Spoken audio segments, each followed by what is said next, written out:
What's up guys, my name's Avery. I'm a huge fan of personal finance, pay transparency, and figuring out new ways that I can make more money or taking the income streams that I already have and increasing them. And then I like talking about it on the internet so that you can see if it's beneficial for you and potentially motivate you to make some more money in your life. So that's exactly what I'm going to do in today's video. I'm going to go over how much money I made in the month of August, exactly what I did, and the total profit and different type of expenses that it took in order to get there. And if you appreciate this type of transparency, I would really appreciate it from you if you went down and hit that like button to help me out for that YouTube algorithm. So I really have three main streams of income. Some of them create tertiary streams, but that first one would be my day job. I still have a day job, which is a W-2, and annually I make $120,000 from that job plus a 10% bonus. So that comes out to $10,000 per month before any taxes or any other type of deductions.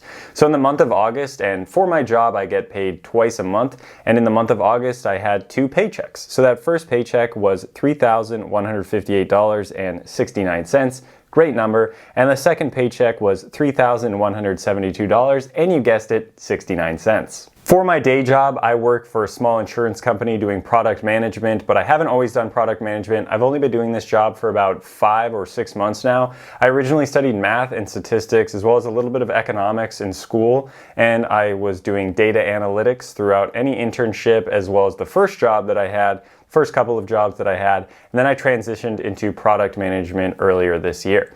And I've always worked in insurance, so it was kind of an easy transition, but my job is very different than what I studied and what I was doing before. It's not nearly as applicable, but it does definitely help having a math background and having a knowledge for insurance because I am part of new product implementation. So that means we want to figure out a new product to put to market for the company.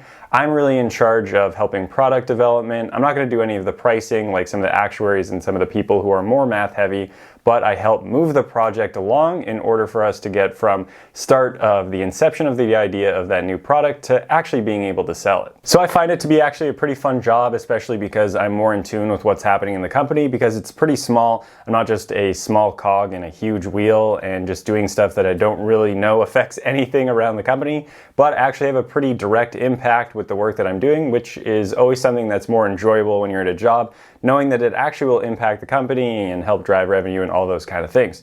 So in total, if you add those two numbers together, I make $6,331.38 for my job per month, roughly, and obviously it changes each month. And that total end number comes after taxes as well as me contributing to a 401k, having to pay for health insurance, dental benefits, accident insurance, all those other type of things that deduct out of my paycheck before I actually get them. The next category I'm going to talk about would be real estate. I'm a huge fan of real estate. I have 3 properties that are cash flowing for me right now, coming in the form of 6 units. And that very first property I ever bought was a duplex. And that duplex today earns me $4,880 in rental income. That's across 2 units, obviously, one being a 2-bed, the other being a 4-bed. And currently my mortgage is $2,938, and I've done a lot of work to get them fixed up. I've had very few maintenance expenses over the last year because I've taken care of a lot of those things, and typically my only expense right now for that property is a water bill, which will come out to about $90 a month,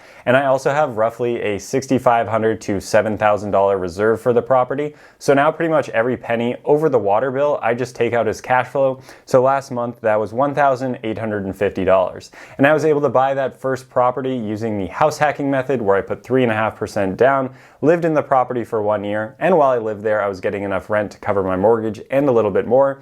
And then I moved out and ended up renting the space that I was living in, and now cash flows a lot of money. And if you're interested in learning more about buying your first rental, I do a whole course and mentorship program, which there are 2 people in right now, and I'd love to have more. And you can learn more about it in the description below, called the House Hacking Academy. Again, where you can figure out how to buy that first rental using your house hacking method. The next property that I bought was a 3-family doing the same thing through house hacking, and similarly I have fixed it up quite a bit, and I pretty much just have that water bill right now. Also have a $6,500 to $7,000 reserve for that property, and reserve just means kind of like a rainy day fund. If there was an issue that came up, then I would have to spend some money on it, like a broken hot water tank, which happened in the month of September, but I'm not including that expense in the month of October. So I get $5,400 in rent from that property, from those 3 units, and my mortgage is a little bit more expensive than the duplex at $4,053, which is a pretty decent chunk of change for a mortgage, and also around a $90 water bill. So that gets me to $1,257 in profit for that property. The third and final cash flowing property that I have would be in Pinehurst, North Carolina, and I use it as a short-term rental or an Airbnb. Now, I've talked a little bit about Airbnb over the past couple of months on my channel because it is something that is going on in my life, and I personally like my long-term rentals a lot better. Not to say that I don't like the Airbnb, but I think it's a lot more work and you're thinking about it a lot more often, and also it's not as guaranteed income as the long-term rentals are. And in the month of August, I made $5,078.07 in gross income from the property, which is pretty okay. Still pretty new, and Pinehurst is seeing a huge influx in rentals. I'm still getting a bunch of 5-star reviews and trying to get to the top of search and hit that superhost status, so I'll be seen as a better rental. My place looks a lot better than all of the other ones, but some of them have been there for longer, have more reviews, and are more established. So I'm really just trying to get reviews right now. I'm keeping my prices pretty low just to stay competitive.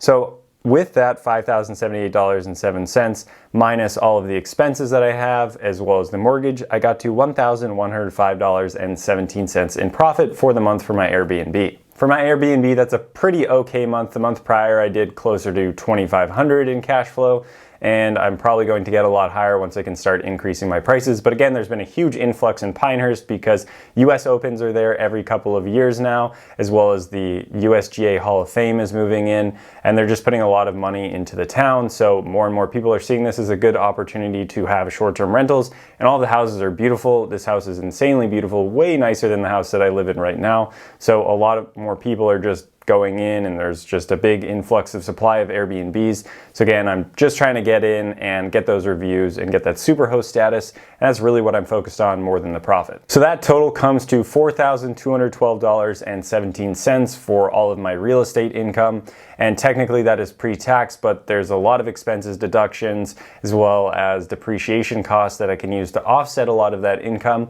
But also this year, I'm not trying to do any huge expenses because I want to pay more taxes this year. So it looks like I've made more income, because if you take too many deductions, then your income on paper is lower. And when you're trying to get loans for more properties, it hurts your debt to income ratio. So I'm actually trying to pay more taxes come the end of this year so that it looks like on paper to a lender that I make more money rather than just trying to minimize my tax burden. The third major income stream would be through content creation, and that comes from a few different things: brand deals, views, affiliate marketing, as well as I have some tertiary income streams like I've talked about with my course and mentorship program, plus I sell some digital products. So with views for the month of August, my views for YouTube have been pretty trash in terms of long-term content. I still make them consistently, but I put out a lot more videos on shorts, and when you put out YouTube shorts, they really make $0 whatsoever. It might be like a couple per 100,000 views. It is the worst place to get money in terms of views on YouTube.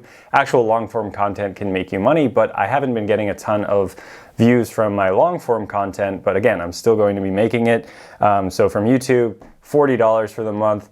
From Instagram Reels, it was about $90, and from the TikTok Creator Fund, about $50, so that gets me to $180 for views from the month of August from all of my content creation. The second thing from content creation would be affiliate marketing, and with affiliate marketing, it's pretty simple. I talk about a product or service in my video or any of my organic content, and then you click on that link, buy that product or service, and then I get a kickback from you spending money on it. And typically there's also a good opportunity for you to earn some extra income or have a better deal when you use my link. Like for example, Moomoo, in my bio, you can get up to 5 free stocks if you put some money in only through the link in my bio. If you just went to sign up for Moomoo, you wouldn't get the same type of promo. So with that, for affiliate marketing, I made $120, which is nothing to write home about, but it's also extremely passive, and it's pretty cool to earn that money from basically doing nothing. The third and biggest part of money that I make from my social media work comes from brand deals, which typically stem from TikTok because I have over 280,000 followers, and typically you can charge around $1,000 per 100,000 followers. So right now I tell brands somewhere between $2,750 or $3,000 for a video, and I had 2 deals pay out. And the shitty thing about brand deals is that you do not get paid this money for around 60 to 90 days after you've done the work. I don't know why this is the way it is, but it is the way it is. So I got paid out for 2 of them last month, and that was in total of $4,613, which is pretty cool. That is pre-tax, so I'll have to hold some money in order for taxes to be able to cover that amount come the end of the year, but still a pretty cool amount of money for just doing 2 videos. one for each brand, and just talking for 45 seconds about their product. And really all of this money that I'm talking about with social media, I put back into the channel, I put back into trying to make my videos better, paying for an editor because I don't like editing, and just making sure that I can have a better experience for the people watching so I can make higher quality videos and help more people and reach more people out there. And also I make some money from my coaching and mentorship program, plus I also have some digital products that I sell through my Stan store, which I pay for, and right now I'm netting about even for the cost of the Stan store plus the amount of money that I'm receiving from revenue. But whatever, that's totally cool. That's how it happens. And for my coaching and mentorship, I had one coaching session, plus I have 2 people in my mentorship program, and I earned $606.05 for the month of August, which is actually, I think, my best month so far. I don't push my coaching and mentorship too much. I try to a little bit. I think it's a really awesome program that I have. It's a really good bang for your buck, $497 course, videos, Discord chat, analysis tools, like basically everything I've ever known about buying your first rental property. It's all there for pretty inexpensive. My one-on-one coaching is $115, so that's obviously a lot more money for an hour, whereas the mentorship is worth a lot more money in my opinion and has a lot more value for the amount of money that you're putting into it. And then for digital products, again, I sell things like a short-term rental analysis calculator as well as my cash flow analysis tool. All things that I use, spreadsheets that I use when I'm analyzing my deals. I sell those currently for $20 a pop. I was selling them for $15, but increased it. And I made $30 from the month of August, and that is before Stripe fees. So Stripe fees is a payment processor, and so that'll come out to about $27 for the amount of money that I made on digital products. So that's all my main 3 income streams, and yes, there were a couple of other ones that came from each one and also multiple properties, but that total comes to $16,089.60 for the month of August, which is pretty cool. I remember when I first got out of college, I was making $65,000 annually, which was around like $3,200 for the entire month of my paycheck. So obviously this is a big step up for me, and I always try to increase my income as well as find new ways to make more money because I just really enjoy it, and obviously having more money in your life allows you to do more things, have financial freedom, and just feel more comfortable and more confident about your life when you don't have to be so concerned about spending $7 for a beer. I used to get physically stressed when I would have to pay for a beer at a bar. Now I don't mind it as much, and I will also buy other people's stuff, which I really enjoy, or we'll have people over and I'll pay for everyone's food, and I really enjoy doing that. So this is also another reason why I like making more money, so that I can host people or pay for other people's stuff, which I find really enjoyable. So that's why I'm always trying to make more money, and other than the fact that I find it fun, I find it rewarding to help other people too. Hopefully you guys enjoyed that video. I know I did, and if you want to follow along, please hit that subscribe button. I'd really appreciate it. It really helps for a lot of these thankless hours that go into content creation. Put a lot of time, money, and effort into this, so I always appreciate a subscribe. Like if you haven't done it, or you can hit that notification bell so you get notified when I put out content. And if you want to check me out on TikTok and Instagram, those are going to pop up on the screen. My editor knows how to do that kind of stuff. And thanks again for watching, and more wealth is coming your way.